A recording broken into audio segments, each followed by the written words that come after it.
Paris, fin d'année 1943. L'élégance intemporelle des façades haussmanniennes se drapait d'une patine grise, lourde du froid et de la peur. Les affiches de propagande allemande, au caractère gothique menaçant, lacérèrent les murs autrefois ornés des frivolités de la belle époque, tandis que les patrouilles de la Wehrmacht, mécaniques et implacables, martelaient le pavé avec une régularité sinistre. L'air même, saturé d'une odeur âcre de charbon bon marché et d'une anxiété diffuse, semblait retenir son souffle. Chaque vitrine affichait la pénurie, chaque regard une méfiance polie. Le capitaine Jean Dubois se déplaçait à travers ce décor figé avec une précision chirurgicale, son uniforme impeccable de la milice française taillé pour l'autorité. Il était l'incarnation parfaite de la raideur opportune, son corps élancé, son visage aux traits fins mais durcis, un masque impassible qui ne trahissait aucune émotion. Son regard d'un bleu acier balayait la foule avec une acuité désarmante, enregistrant sans juger, ou du moins sans en laisser paraître la moindre trace. Aujourd'hui, c'était une rafle de routine dans un quartier populaire du 13e arrondissement, une de ces opérations de purification qui cimentaient l'ordre nouveau. Ces ordres tombaient, secs et sans appel, exécutés par ses subordonnés avec une efficacité glaçante. Les portes claquaient, les cris perçaient le silence et les visages des habitants se tordaient de terreur. Il y avait dans cette froide compétence quelque chose qui inspirait l'admiration de ces hommes, une confiance aveugle dans leur chef.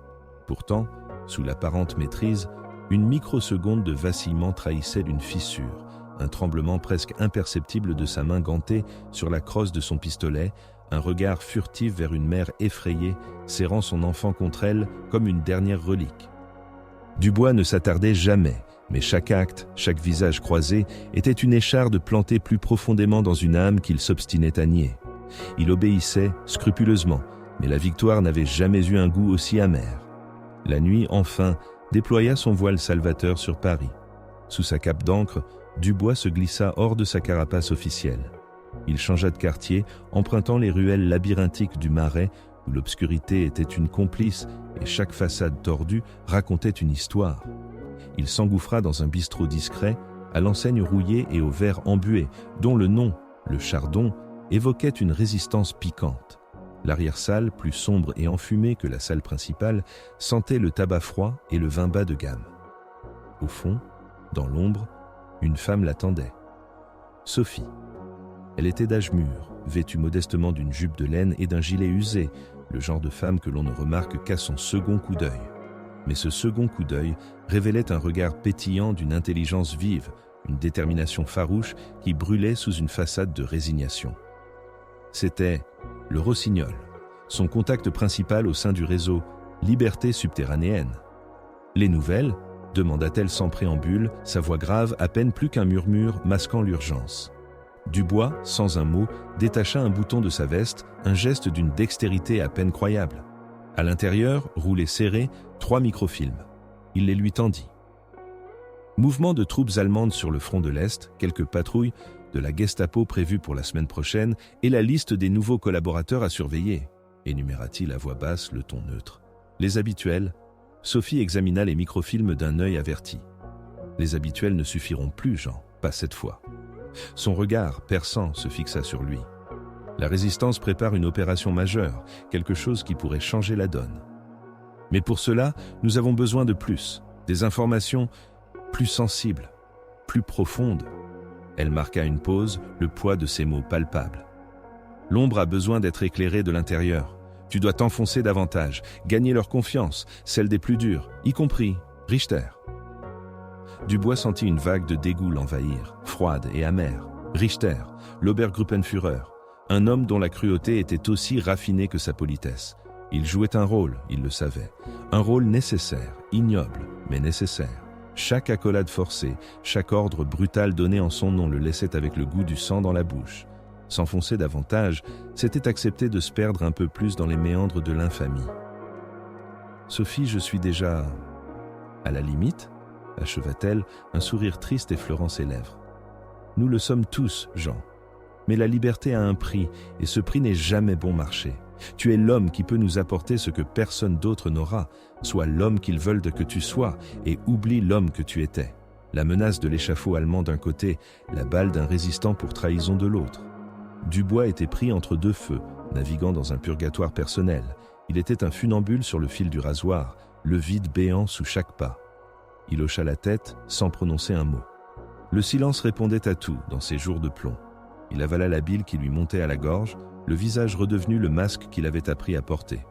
Le capitaine de la milice venait de recevoir ses ordres pour une nouvelle mission, la plus dangereuse de toutes. Pendant les jours qui suivirent, une rumeur, d'abord un murmure craintif, puis un grondement sourd, commença à courir dans les allées des quartiers populaires et jusqu'au salon feutré où la collaboration prenait ses aises. L'ombre est tombée. La nouvelle frappait la résistance comme un coup de masse et gonflait les poitrines des occupants d'une arrogance renouvelée. Antoine Moreau, le chef légendaire de Liberté subterranéenne, dont le nom était synonyme d'espoir et de défi, avait été capturé près de Fontainebleau. Une embuscade brutale, disait-on, un traître peut-être, mais la réalité importait peu. La résistance avait perdu sa lumière la plus vive. Pour Dubois, l'information fut un poignard acéré dans la chair vive. Il l'entendit d'abord aux messes sous les gloussements satisfaits des officiers allemands et de ses propres collègues miliciens. Il dut forcer un sourire, une expression de soulagement fin, tandis que son cœur se serrait dans une étreinte glaciale. L'ombre. Antoine Moreau, cet homme qu'il n'avait jamais rencontré, mais dont les actions lui dictaient sa double vie. Maintenant, il était une prise, un trophée, destiné au pire geôle de l'occupation. La convocation ne tarda pas. Un jeune soldat allemand à la raideur impeccable le trouva dans son bureau, les papiers officiels sagement empilés sur un coin de table. L'Obergruppenführer Richter souhaite vous voir, capitaine. Immédiatement. Le sang de Dubois se glaça dans ses veines. Richter. La bête tapit derrière le bureau épuré du 11 bis, rue des Saussets. Il jeta un coup d'œil par la fenêtre. Paris, sous son ciel d'automne, affichait une beauté désolée. Les feuilles rousses jonchaient les Champs-Élysées, indifférentes aux uniformes gris-vert qui défilaient, aux affiches sinistres qui promettaient la mort aux terroristes. Un contraste violent, celui d'une ville qui respirait la vie et de ses bourreaux qui exhalèrent à la mort. Le bureau de Richter était un temple à l'efficacité glaciale, des cartes stratégiques au mur, des dossiers impeccablement rangés, l'odeur du tabac allemand et de l'ordre clinique. Richter lui-même était assis derrière un bureau en acajou sombre, ses mains fines et impeccables posées sur un rapport. Son visage, encadré par des cheveux blonds tirés en arrière, était dépourvu de toute chaleur, ses yeux d'un bleu pâle perçant, comme la lame d'un couteau. « Capitaine Dubois, entrez, je vous en prie. Asseyez-vous. » La voix de Richter était d'une politesse si étudiée qu'elle en devenait une menace en soi. Dubois s'exécuta, son dos droit, le masque de l'officier loyal solidement ancré. « J'ai entendu dire que vous aviez fait des progrès remarquables ces derniers temps, capitaine, » commença Richter, son regard rivé sur un point derrière Dubois, comme s'il lisait dans son âme. « Votre efficacité est remarquable, une intégration fluide, presque trop fluide pour certains, mais je crois en votre potentiel. » Une légère pause. Un frisson parcourut l'échine de Dubois. Richter savait, ou du moins, il doutait. Ce compliment était un piège. « Nous avons fait une belle prise, capitaine, » reprit Richter, un sourire infime jouant sur ses lèvres fines. L'ombre, Antoine Moreau, un poisson d'une taille considérable, un homme dont la capture va briser bien des espoirs et nous livrer des informations précieuses. Il tapota le rapport devant lui. Ces hommes préparent une opération majeure pour la semaine prochaine, paraît-il, et il détient la liste de nos opportunités, ceux qui pourraient être plus utiles à notre cause. Les mots résonnèrent dans les oreilles de Dubois comme des cloches funèbres. La liste, ses contacts, sa propre identité pourrait y figurer. « Vous êtes l'homme qu'il nous faut pour cela, capitaine, » continua Richter, enfin ses yeux se fixant sur ceux de Dubois. Le regard était sans pitié, une promesse de douleur. « Vous avez cette capacité à comprendre l'âme française, n'est-ce pas? À briser les résistances intérieures. » Il se pencha légèrement en avant. « Je vous confie l'interrogatoire d'Antoine Moreau. Je veux qu'il parle, tout ce qu'il sait, chaque nom, chaque plan. Je veux que vous le lui fassiez regretter d'avoir jamais osé s'opposer à l'ordre nouveau. Faites-lui regretter sa liberté. » Le ton de Richter était posé, presque doux, mais la cruauté des mots était glaçante. Dubois sentit son estomac se nouer, une nausée monter. Torturer l'ombre, le héros qu'il était censé protéger. Le dilemme était absurde, monstrueux. « Je ferai de mon mieux, Obergruppenführer », réussit-il à articuler, sa voix étonnamment stable. « Votre mieux sera le nôtre, capitaine. Je compte sur vous pour cette démonstration de loyauté. » La salle de tête attend son invité. Richter lui offrit un sourire qui ne parvint pas à atteindre ses yeux, un sourire de prédateur satisfait. Dubois se leva, salua et quitta le bureau, l'impression de porter le poids du monde sur ses épaules. Le test. C'était bien un test, et l'enjeu n'avait jamais été aussi élevé. Le corridor menant à la salle de tête était un tunnel sans fin, tapissé d'un silence qui criait plus fort que les hurlements imaginés par Dubois. Chaque pas sur les dalles froides résonnait comme un coup de marteau sur son propre crâne. L'odeur du désinfectant se mêlait à une autre, plus âcre, celle de la peur et du sang séché. C'était un sous-sol de Paris, une ancienne carrière de pierre transformée en annexe du QG de la Gestapo, un labyrinthe de galeries où les cris se perdaient sans écho. Antoine Moreau était là, l'ombre. L'homme que Dubois devait protéger, l'homme qu'il était désormais contraint de briser. Le dilemme, absurde et cruel, le mordait à l'estomac. La salle était spartiate, une ampoule unique pendait au-dessus d'une table en métal rouillé, projetant des ombres dansantes sur les murs humides. Moreau était attaché à une chaise, le visage enflé, un filet de sang séché au coin de sa lèvre. Malgré tout, ses yeux, lorsqu'ils rencontrèrent ceux de Dubois, conservaient une étincelle de défiance, une lueur que ni la douleur ni la captivité n'avaient éteinte. « Moreau !» dit Dubois, sa voix neutre, forcée. Il posa son pistolet sur la table avec un claquement sec et retira ses gants, un geste lent, délibéré, conçu pour intimider. Mais chaque mouvement était une blessure intime. L'Obergruppenführer Richter attend des informations. Ne me faites pas perdre mon temps. Moreau cracha par terre, un petit sifflement méprisant. Les rats allemands attendent toujours, capitaine. Ils n'obtiendront que des miettes. Dubois s'approcha, sa silhouette imposante. Il sentit le regard de Moreau analyser chaque détail, chercher une faille. Il ne devait y en avoir aucune. Il leva la main et un claquement résonna dans la pièce, sec et brutal. Moreau tourna la tête, le souffle coupé, mais son regard ne céda pas. « Vous êtes pas têtu !» continua Dubois, sa voix à peine plus haute, un murmure dangereux. Il sortit un petit couteau de sa poche. L'objet brillait sinistrement sous l'ampoule. La résistance prépare une opération majeure, des noms, des lieux, le financement. Je sais que vous savez. Moreau riait, une toux rauque. Vous croyez vraiment que je vais vous chanter la Marseillaise, capitaine? Vous, la milice, vous êtes la honte de notre nation. Dubois sentit une rage froide monter en lui, une rage à la fois simulée et profondément réelle, dirigée contre lui-même. Il traçait des motifs abstraits sur la peau de Moreau avec la pointe du couteau, juste assez pour provoquer des frissons, pas assez pour entailler. Il parlait des faiblesses, des doutes, des hommes qui trahissent presque pour leur famille.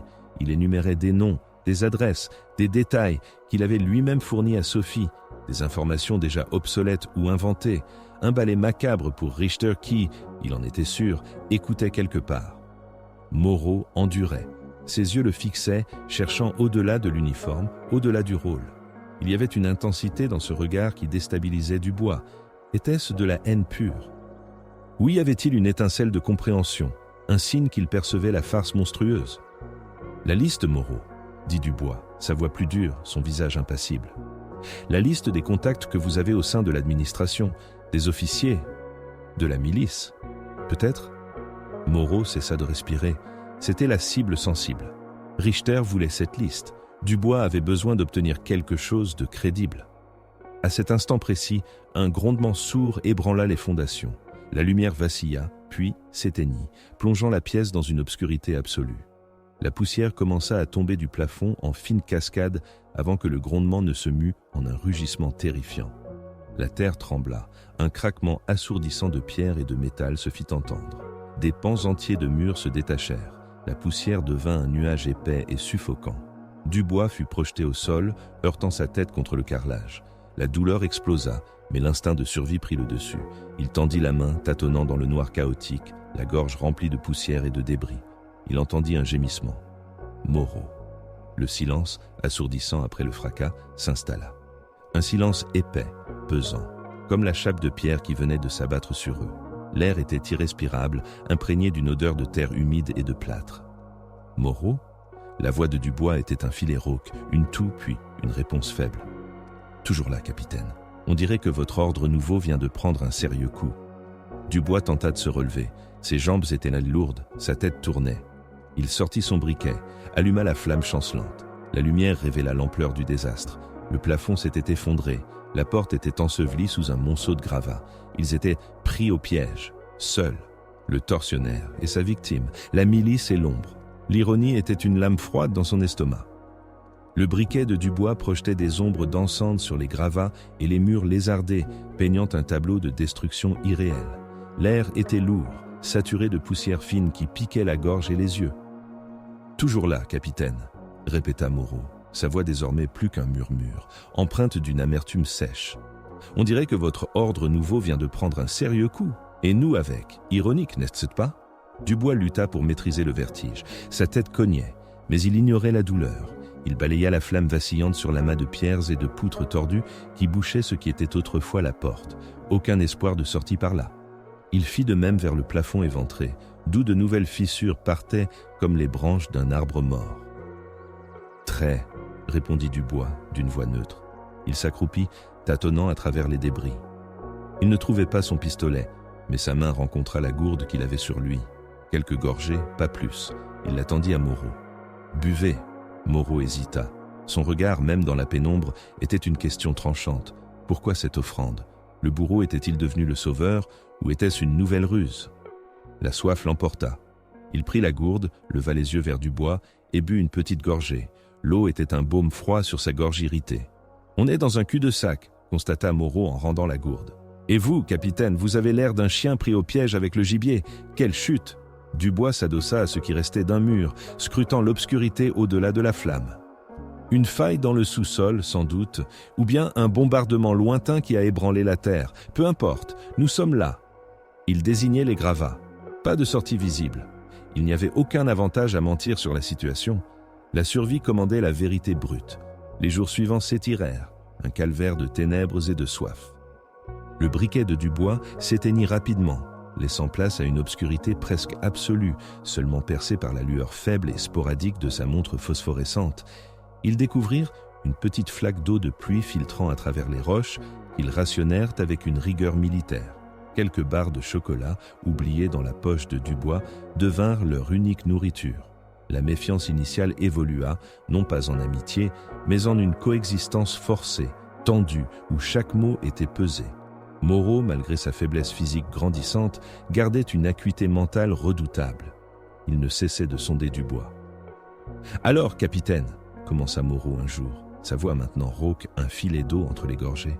« Ce n'est pas le traitement que j'attendais de la milice, pas de baignoire froide, pas d'électrode. Est-ce que Richter est devenu plus humain, ou est-ce vous qui avez une façon particulière de briser les hommes ?» Dubois sentit une pointe d'agacement. « Mon travail est de recueillir des informations, Moreau, pas de faire du zèle. Les méthodes varient. » Il se tut, puis ajouta comme à lui-même, « Les résultats, eux, sont ce qui compte. » « Ah, les résultats !» siffla Moreau. « J'ai vu vos résultats, capitaine. Des pères arrachés à leur famille, des résistants pendus sur la place publique, des listes de dénonciations qui remplissent les prisons. Êtes-vous fier de ces résultats ?» Le silence tomba, lourd. Dubois lutta contre le désir de répondre, de justifier, de révéler, mais il ne pouvait pas. Il était le milicien, le collaborateur. Il devait jouer son rôle jusqu'au bout, même dans cet enfer souterrain. La fierté est un luxe que peu peuvent se permettre dans cette guerre, Moreau, surtout ceux qui croient de la gagner. Il passait des heures à écouter, espérant des bruits de l'extérieur, des voix, des coups. Rien. Le monde extérieur les avait oubliés. Ou alors, ils étaient bien trop profondément enterrés. Un après-midi, une nouvelle secousse, moins violente que la première, fit s'effondrer une partie d'un mur instable. Une colonne de poussière et de petits gravats menaça de les ensevelir davantage. Dubois, par réflexe, poussa Moreau qui se trouvait dangereusement près. L'impact le projeta contre une pierre acérée, mais il protégea l'ombre. « Faites attention !» grogna Dubois, sa voix plus rude qu'il ne l'avait voulu. Moreau, secoué, observa Dubois. Le milicien avait un filet de sang sur la tempe et une éraflure fraîche sur la joue. Son visage, habituellement si impassible, trahissait un instant de douleur. « Tiens, capitaine, » dit Moreau, un étrange mélange de surprise et d'interrogation dans la voix. « Le bon samaritain n'est pas un rôle que j'attendais de vous. Je n'ai pas l'intention de mourir de soif et de faim à côté d'un cadavre, » répliqua sèchement Dubois, essuyant le sang d'un revers de main. « Votre survie facilite la mienne. » Mais le geste avait été trop rapide, trop instinctif pour n'être qu'un calcul froid. Moreau l'avait vu. Et Dubois, malgré lui, sentit une infime fissure apparaître dans la forteresse de son personnage. Au fil des jours, les discussions devinrent plus complexes, moins directes, évitant le jugement ouvert mais sondant la psyché de l'autre. Il parlait de l'absurdité de la guerre, de la beauté de Paris que l'occupation avait perverti, des petits plaisirs simples de la vie d'avant. Dubois décrivait, sans le vouloir, une ville qu'il aimait et qu'il voyait souffrir, pas une ville à soumettre. Moreau, lui, parlait d'une France qu'il rêvait de reconstruire, pas seulement de libérer. Leur corps s'affaiblissait, mais leurs esprits, aiguisés par la faim et le danger, continuaient de se heurter, de se jauger. Dans l'obscurité oppressante, un respect fragile, à peine perceptible, commençait à naître entre l'homme de la milice et l'ombre. Un respect né de la survie, de la confrontation des âmes, de la reconnaissance mutuelle d'une force intérieure que ni la torture ni l'effondrement n'avaient pu briser. Ils étaient deux survivants, deux âmes nues sous la chape de terre, l'un jouant un rôle odieux, l'autre refusant d'être brisé. Et le temps, implacable, continuait de s'écouler. Les jours se transformèrent en une éternité poussiéreuse et glacée. Chaque respiration était une morsure d'air raréfié, chaque mouvement une promesse de douleur. Leurs corps amaigris n'étaient plus que des caricatures de ce qu'ils avaient été. Moreau, l'ombre insaisissable, et Dubois, le capitaine implacable, réduits à la même égalité crue de la survie. La soif était une compagne plus fidèle que l'espoir. L'unique filet d'eau suintant d'une paroi, qu'ils avaient rationné avec une discipline de forçat, s'était tari. Le silence de la mine était désormais peuplé du battement assourdissant de leurs propres cœurs affamés. C'est alors qu'un craquement sinistre, plus profond, plus lourd que tous les précédents, résonna dans la roche. La mine gémit comme une bête blessée. Un morceau de plafond, juste au-dessus de leur maigre abri, se détacha avec un sifflement sec, manquant du bois de peu. La chute révéla une fissure obscure, un nouveau passage étroit, à peine plus large qu'un homme, qui s'enfonçait dans les ténèbres. L'air y était plus froid, et une odeur d'humidité lourde, presque de moisissure, mais aussi de quelque chose de plus frais, plus pur, en émanait. Une nouvelle avenue pour la mort, ou pour le salut, capitaine, murmura Moreau, sa voix rauque mais toujours empreinte d'une ironie mordante. Ses yeux fiévreux fixaient l'ouverture, puis se posèrent sur Dubois. Ou peut-être un raccourci pour la Gestapo? Dubois ne répondit pas immédiatement. Il tressaillit à l'évocation de la Gestapo, une pensée qu'il s'efforçait de repousser. Il sentit le sang lui refluer vers les tempes, une colère froide, mais l'odeur. Il s'approcha prudemment de la fissure, sentant le courant d'air. Il y avait quelque chose là-dedans, une promesse ténue ou un piège mortel. « Il y a de l'eau », dit-il enfin, sa voix étranglée par la sécheresse. « Plus loin, l'air est plus frais. »« Et vous comptez y plonger bravement ?» ricana Moreau. « Votre instinct de survie est admirable, milicien. Mais j'ignorais qu'il s'étendait à celui de votre compagnon de cellule. » Dubois se retourna, le regard perçant dans la faible lueur de leur lampe de fortune. « Ma survie dépend de votre capacité à me ramener à la surface, ombre. Et pour cela, vous devez rester en vie, l'eau est vitale. » Il savait que ces mots sonnaient creux, même à ses propres oreilles. Le geste instinctif de le protéger de l'éboulement précédent, l'échange de ces bribes de souvenirs de Paris, il n'y avait plus que de la survie froide, et Moreau le savait aussi. « Une alliance forcée donc, » conclut Moreau, se traînant jusqu'à la fissure. « Comme la France avec Vichy en somme, mais au moins, nous n'avons pas le luxe de la propagande pour nous mentir à nous-mêmes. » Il émit un rire sec, plus une quinte de tout qu'un amusement. « Alors, capitaine, la tête la première, ou la prudence de la milice avant la bravoure ?» Dubois serra les mâchoires. « La bravoure est le luxe des hommes libres. Nous sommes des prisonniers, et les prisonniers calculent. » Il commença à sonder le passage avec un morceau de roche, testant la solidité du sol et du plafond, son visage à nouveau une façade de concentration. Chaque fibre de son être criait à l'absurdité de la situation. L'officier de la milice, l'homme qui traquait l'ombre, était maintenant son seul espoir de survie, forcé à cette étrange danse macabre sous la terre. Il ressentait la lourdeur du mensonge, la trahison silencieuse qu'il portait pour chaque camp. Au-dessus d'eux, les sirènes des patrouilles allemandes résonnaient peut-être encore dans les rues de Paris, un écho lointain de la vie qu'ils avaient à laisser et de la mort qui les attendait, quelle que soit l'issue.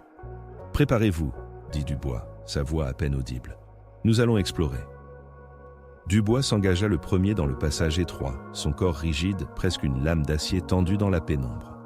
L'air, plus frais comme promis, portait aussi l'odeur âcre de la terre humide et de la pierre fraîchement brisée. Chaque frottement de son uniforme contre les parois rugueuses résonnait, amplifiant la claustrophobie ambiante. Derrière lui, Moreau le suivait, traînant sa jambe blessée, son souffle court et irrégulier. Le silence qui s'installa entre eux était pesant, rompu seulement par le cliquetis occasionnel d'un caillou sous leurs bottes ou le murmure distant de l'eau. Un son timide, mais porteur d'une promesse vitale. Un cul-de-sac de plus, capitaine, et je vous jure que je préférerais encore les questions de l'Obergruppenführer, lança Moreau d'une voix rauque, rompant le silence. Au moins, on savait à quoi s'attendre. Ici, c'est l'imprévu qui nous serre la gorge. Dubois ne répondit pas, se contentant de balayer la minuscule zone éclairée par leur lampe de fortune. Le faisceau dansait sur les stalactites de boue, les fissures menaçantes. Son esprit était un carrefour de voies dangereuses, les instructions de Richter, le visage inquiet de Sophie et la survie immédiate de l'homme qu'il était censé briser. La trahison de l'un ou de l'autre camp était une épée suspendue. Le murmure devint plus distinct. Au bout d'une dizaine de mètres, le passage s'élargissait légèrement en une petite caverne. Au fond, un mince filet d'eau ruisselait le long d'une paroi, s'accumulant dans une petite mare boueuse. L'eau était trouble, chargée de sédiments, mais c'était de l'eau. Moreau s'effondra sur un rocher à proximité, observant Dubois qui s'agenouillait pour goûter le liquide du bout des doigts. Alors, l'eau du salut a un goût de fer rouillé, non? Comme la vérité quand on la crache. Dubois ne releva pas le défi, se contentant de remplir sa gourde avant de la tendre à Moreau. Le chef résistant hésita un instant, le regard perçant, avant de l'accepter d'une main tremblante. Chaque gorgée fut un combat contre la douleur et la soif, un rappel brutal de leur fragilité. « On ne dirait pas le champagne conservé à l'hôtel Ritz », commenta Moreau, essuyant ses lèvres d'un revers de main. « Mais au moins, il ne porte pas l'odeur du sang. Ce qui n'est pas le cas de beaucoup de choses à Paris ces jours-ci, n'est-ce pas, capitaine ?» Le commentaire atteignit Dubois comme un coup de poignard. Il revit un instant les élégantes avenues de Paris, baignées par une lumière d'automne trompeuse, les étalages de luxe vides, les affiches de propagande qui hurlaient la collaboration sous le regard des sentinelles allemandes. L'ordre et la propreté factice de la capitale occupée n'étaient qu'une fine couche sur l'horreur. « Le sang se répand partout, ombre », répondit Dubois, sa voix plus froide que la roche autour d'eux. « Que ce soit dans les sous-sols de la Gestapo ou sur les trottoirs parisiens, il suffit d'être assez proche pour le sentir. » Il se retourna vers Moreau, son regard cherchant une faille. « Vous semblez bien le connaître, vous aussi. » Moreau émit un rire bref, presque un gémissement. « Je connais la terre et le ciel, capitaine, et ce qu'ils dissimulent. Mais votre connaissance, elle, semble venir des deux côtés de la barrière. C'est fascinant. Un homme de la milice qui semble savoir comment trouver de l'eau dans des passages secrets. » Dubois sentit une pointe d'anxiété glacée. Avait-il été trop efficace, trop informé? Richter lui-même n'aurait pas été plus suspicieux. L'instinct de survie aiguise tous les sens, l'ombre. Et j'ai eu une vie avant de porter cet uniforme. Un mensonge facile, à moitié vrai. Il avait en effet une vie d'avant, une vie où les choix étaient moins empoisonnés. Moreau le fixa, son visage pâle éclairé par la lampe vacillante, et Dubois eut l'étrange impression que l'ombre le regardait vraiment, au-delà de l'uniforme. Ou peut-être, capitaine, que votre vie après est plus complexe que ce que l'on voudrait nous faire croire. Il désigna du menton la minuscule mare. De l'eau. Une petite victoire. Mais combien de temps avant que la soif ne revienne, ou la faim? Combien de temps avant que nous ne devions nous souvenir de ce que nous étions, au-delà de ces murs? Dubois se leva, secouant la tête, repoussant l'intrusion. Nous sommes ce que nous devons être pour survivre, et pour l'instant, cela signifie trouver une issue, ou au moins un endroit plus stable pour attendre. La nuit dans la mine s'éternisait, une éternité de terre et de silence brisés par les bruits de leur propre corps. Au-dessus d'eux, les équipes de secours allemandes et de la milice avaient sans doute abandonné les recherches ou les avaient intensifiées pour récupérer le corps du traître et celui de son bourreau. Richter, sans doute, affichait une satisfaction froide, persuadé d'avoir testé Dubois jusqu'au bout, inconscient du piège où ses deux proies étaient les tombées, forcés à une collaboration plus intime que toutes les tortures n'auraient pu imaginer. Ils étaient seuls, suspendus entre la mort et une vérité qu'aucun d'eux n'était encore prêt à affronter. Le jeu macabre venait à peine de commencer. La petite mare, découverte comme par miracle, offrait une trêve, une illusion de contrôle sur leur destin. Mais l'eau, même la plus pure, ne pouvait étouffer les grondements de l'estomac ou le froid mordant qui s'insinuait dans chaque fissure de la roche et de leurs âmes. Les heures se muaient en jours, des journées qui se ressemblaient toutes, faites de silence lourd et de bruits sourds de la terre qui continuait de travailler au-dessus d'eux. Dubois, avec la discipline qu'il s'était forgée sous l'uniforme, et bien avant, rationnait l'eau avec une précision chirurgicale. Moreau l'observait, son regard azur creusé par la faim, mais toujours aussi perçant. Ils avaient exploré les galeries adjacentes, quelques centaines de mètres de roches humides et d'obscurité, sans trouver d'issue, juste l'écho vide de leur propre respiration. « Vous avez la technique d'un homme qui a déjà connu la rareté, capitaine », lança Moreau un matin, alors que Dubois distribuait la maigre gorgée quotidienne. Non pas celle d'un homme qui a faim à table, mais celle d'un homme qui a faim tout court. Dubois haussa un sourcil. La guerre enseigne bien des choses, l'ombre, y compris comment survivre à une purée de pois sans se plaindre. Et comment dissimuler ce que l'on pense de la purée? Le sourire de Moreau était ténu, presque spectral, mais il contenait une pointe d'ironie amère. Je me souviens d'une fois, avant, je devais me cacher dans un grenier, rue des Lombards. 3 jours sans rien, à observer les toits de Paris. La beauté de cette ville, même sous la pluie, m'a semblé alors la plus grande des provocations. Dubois sentit une piqûre de reconnaissance. Rue des Lombards. Il connaissait ce coin, un repère d'artistes bohèmes avant l'occupation, devenu depuis un nid de résistants et de trafiquants. Il avait lui-même patrouillé là-bas. « Paris a toujours eu ce don », répondit Dubois, sa voix plus neutre qu'il ne l'aurait souhaité, « de mêler la grandeur à la misère. » Moreau le fixa intensément. « Savez-vous, capitaine, ce que l'on voit vraiment des toits de Paris? On y voit le balai des occupants, les camions, les affiches. Mais on voit aussi les jardins cachés, les petites étincelles de vie, les lumières qui s'allument plus tôt que d'habitude dans les cuisines. On y voit un peuple qui plie, mais ne rompt pas. » Il fit une pause. C'est un point de vue que peu de miliciens doivent avoir. Le reproche était clair, le défi sous-jacent. Dubois sentit son masque vaciller. Il avait vu ces mêmes choses, ressenti cette même rage silencieuse. Il avait même, une nuit, du haut d'un immeuble réquisitionné, regardé les toits et s'était rappelé ce qu'il était. « Les perspectives sont trompeuses, l'ombre », rétorqua Dubois, ses yeux gris rencontrant ceux de Moreau. « On peut regarder dans la même direction et voir des mondes différents. » Il y avait une fatigue profonde dans sa voix, un aveu silencieux. Ou on peut être forcé de regarder les mêmes choses et de devoir survivre ensemble. Moreau ne répondit pas tout de suite. La torche qu'ils avaient fabriquée avec un bout de tissu et un peu de graisse se consumait lentement, projetant leurs ombres gigantesques et dansantes sur la roche. L'air était lourd, saturé de l'odeur de la terre et de la moiteur. « Ensemble », répéta Moreau comme pour goûter le mot. « C'est un mot lourd, venant de votre bouche, surtout après l'avant-veille. » Dubois ne se déroba pas. L'avant-veille est morte, nous sommes ici. Et si nous voulons revoir la surface, revoir ces toits de Paris, nous n'avons d'autre choix que de nous faire confiance. Au moins sur ce point. La confiance. Un mot plus dangereux que la faim ou le froid dans ce labyrinthe souterrain. Dubois sentait la tension monter en lui. Richter, sans doute, avait déjà dressé son rapport. Un officier modèle, mort en héros, ou peut-être un traître tombé au champ d'honneur pour l'ennemi. Sophie, elle, devait craindre le pire, le silence radio étant une condamnation à mort en temps de guerre. Et lui, Jean Dubois, le capitaine de la milice, l'agent double, était là, piégé avec sa victime, son plus grand secret et sa seule chance de survie. Moreau sourit, un sourire fragile qui n'atteignait pas ses yeux fatigués. « Très bien, capitaine, essayons. Mais sachez que je ne confonds jamais l'instinct de survie avec la vertu. Le temps nous dira lequel des deux est le plus résistant. » Le jeu macabre ne venait pas seulement de commencer, il s'était transformé. Les rôles n'étaient non plus figés. Sous la terre, dans le ventre froid de la mine, une alliance contre nature, aussi fragile que le roc qui les enfermait, prenait forme. Et ce n'était que le début de leur longue descente dans les ambiguïtés de l'âme humaine.